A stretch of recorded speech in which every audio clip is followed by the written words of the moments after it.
I think it's time that we stop thinking that he's just some guy lost in the middle of the pack. I think he's a number one contender. I think that he poses the biggest threat to Izzy.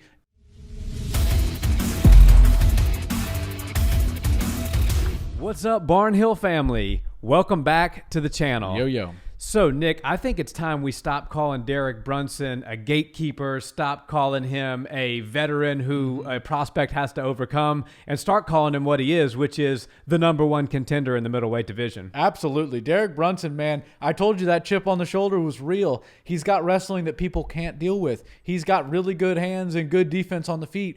And you know what? He just strung together, I think, 5 wins in a row, and it's against the who's who and the up-and-comers of the 185 division. So the UFC has got to stop trying to retire this man and just go ahead and throw him in a title fight soon, because I feel like he matches up better than almost anybody against Izzy, especially this new form of him. You know, we've seen the fight before, and we saw the results, and Izzy had got the best of it, but Derek Brunson, this new form of him, he knows that time is not on his side. He knows that title run opportunities are closing, and basically the window of his career is kind of closing.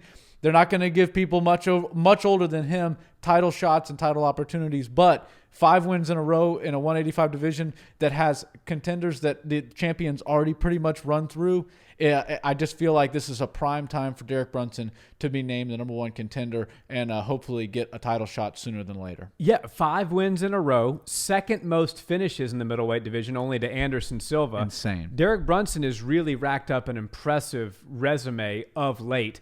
The move to Sanford MMA under Henry Hoof's tutelage proved to be the right thing. Yeah. I think he did an excellent job last night, even eating some big shots from Darren in that second round. I believe it was second or third, or maybe both. I think he ate some pretty big shots, but did very well. What I was really impressed with Derek by, and what I think will make it interesting in the rematch for Israel Adesanya, given how the Jan Blachowicz fight went, was his timing and sneakiness of his takedowns. Yeah. He was really good at kind of pushing Darren back, and then when Darren would advance, you know, it's kind of like a call and respond recall sometimes. You know, if I walk you down and throw some punches in your face, you're going to want to come back at me and return the favor. Right. And that's when he shot the takedown. Jan Blachowicz did the same thing to Izzy. He waited till Izzy was right in range and wasn't thinking about the takedown, and then he hit it. And Derek is really good. I think he's as good as anybody when he's on top from that sort of half guard position, it raining some ground and pound. I mean, I thought Darren's eye was going to be at risk of a doctor's stoppage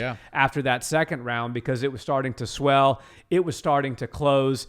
And I think that Derek Brunson has really shown that even at 37 years old, he's making improvements and adjustments in his game that would, in fact, make a rematch with Adesanya interesting. I wouldn't be ready to say he could beat Adesanya again, but I am ready to say that's an interesting rematch. Yeah, and if he comes in with the same chip on his shoulder, and he comes in with a game plan like he's got, where he's going to keep you on the feet and then disguise these shots with some good striking, I think that he's a real problem. And Jan Blachowicz was able to get Izzy down. He had to wait till later in the fight when Izzy wasn't quite as fresh in the legs and, you know, was a little bit more of a stationary target, right? Izzy's so good at moving and getting out of the way of fighters. But Derek Brunson's fast. And once he gets a hold of that leg, you're going to the ground. Yeah. You might be able to get back up to your feet. Hopefully you have the cage to help you a little bit. But if he gets a hold of one of your legs, you are going to the ground. He has some of the best wrestling in MMA, in my opinion, and I think some of the most underrated wrestling. I think, you know, you watch him in there and, you know, just out of thin air, he can pull somebody like Darren Till down, who's a big body, hits really hard, and even right after he cracked Derek Brunson a couple of times, especially in that third round, Derek was able to just figure out where he was, find, you know, the range that he needed to shoot for those takedowns, and then he landed them perfectly. And yeah, you got to give credit where credit's due, and that ground and pound is vicious. Yeah. I mean, talk about like somebody who's very comfortable sitting in half guard, or you know if he's able to get to a full mount or something like that, he will just rain down on you. I thought those elbows were as vicious as any ground and pound we've seen. You know, the only person with equal to or a little bit more impressive ground and pound is somebody like Khabib. Yeah. You know, George St. Pierre is somebody who was doing it a long time ago, but Derek Brunson's ground and pound is absolutely ridiculous. And yeah, I think it's time that we stop thinking that he's just some guy lost in the middle of the pack. I think he's a number one contender. I think that he poses the biggest threat to Izzy if he comes in and fights the way he's been fighting recently and is able to implement his game plan, which is take Izzy down at these interesting times of the round, do enough on the feet to win the round, to keep the round fair, and then take advantage and win each round and kind of go up on points and maybe bust him up. Those elbows are so aggressive that I think he could actually wind up getting some doctor stoppages if he continues fighting like that. Yeah, I was very impressed. And then, we obviously have to talk about the other side of the coin, which is the struggles of Darren Till. Yeah.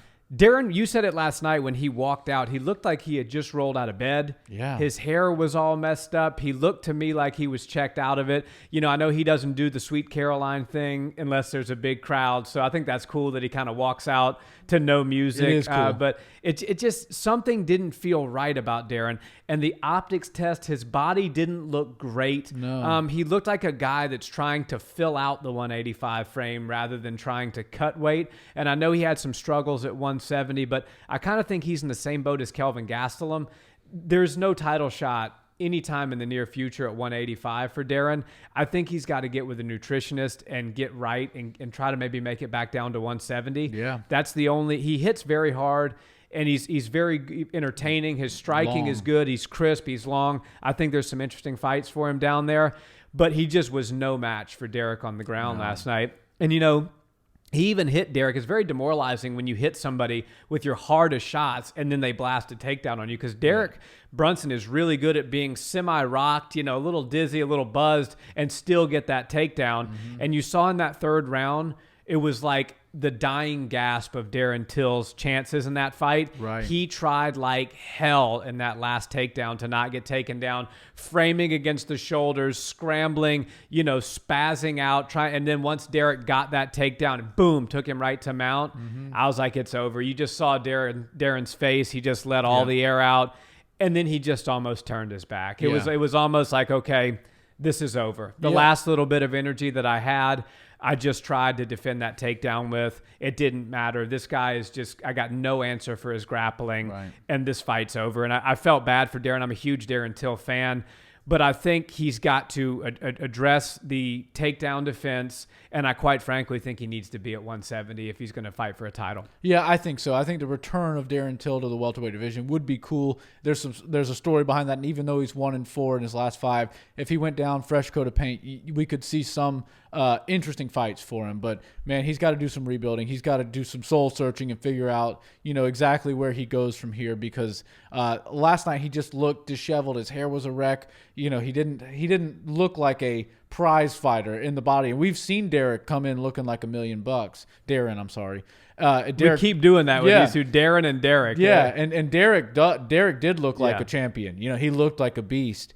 And I just think that, if you don't address things like your ground game and then you have to go in there with somebody like Derek Brunson, who everybody knows is a really good wrestler, but we didn't know he was that good. Yeah. You're going to wind up losing rounds and getting demoralized and kind of checking out before the fight's even over. We've seen it happen time and time again in the UFC. And he knew he lost the first round because he was held down. It was bad. It could have possibly been a 10-8, right? It was pretty bad. Yeah. The second round, he was able to throw some shots, but they weren't putting Derek on wobbly legs or on Queer Street or anything like that. And he got taken down again. Third round comes, and he's like, okay, I need to get a knockout because I can't afford to get taken down. We saw him come out. He threw some really good shots. He hit Derek with what I believe were the toughest shots that he had left in his chamber. I think he threw really hard ones, and Derek walked right through them. Yeah, I'm sure he felt him a little bit. But once you throw your hardest shots at somebody, and if you've never sparred, you don't really know this, but if you hit somebody with your absolute hardest shots and they keep moving forward, and then, God forbid, they're able to shoot a takedown and land it on you, and they're able to rest in a top position, a ground and pound position, that's the best place they can possibly rest, and the worst place for you, and you're torn up, you're broken, you're defeated right there. You're like, okay, I hit him with my best shots, and he was able to take me down right after, and now I'm on the bottom, and you're kind of mount. Right. Yeah, I'm mounted by Derek Brunson. Yeah, and that's why you said it exactly right. Nobody should be able to sink a rear naked choke in that quickly on a UFC, top guy, top name.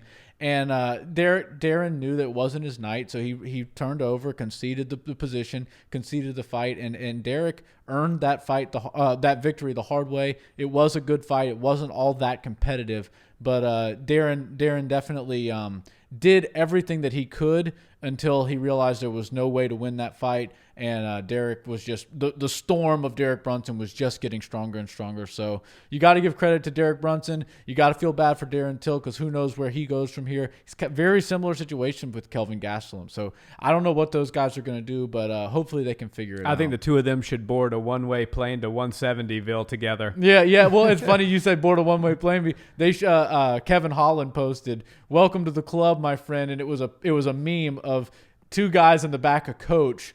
And it said it was Kevin Holland sitting next to Darren Till. It said on a flight to Dagestan to learn how to wrestle. I thought that was pretty funny. Kevin Holland's always able to make light of a situation, and he understands that there's a huge hole in his game. Darren Till has the same hole, so they both need to work on that seriously because they're in the top spot. They're in the big show. They're in the main events, and they have to address this because these wrestlers know the game plan to beat them. They know the blueprint, and now they've shown us that it's effective, and that's how you beat these guys. Yeah, and Kevin Holland's actually working with the former champion Johnny Hendricks, so maybe Darren Till should come on down to Texas and roll with old Johnny. Absolutely, we got some great grapplers here in Houston. That's for sure. Guys, thanks so much for watching this video. We really appreciate it. If you haven't already subscribed to our channel, The Barnhill Brothers, is much appreciated, and a like and comment is as well. Also, if you listen to audio podcasts, check us out there, The Barnhill Brothers. And until the next video, have a wonderful day. Peace.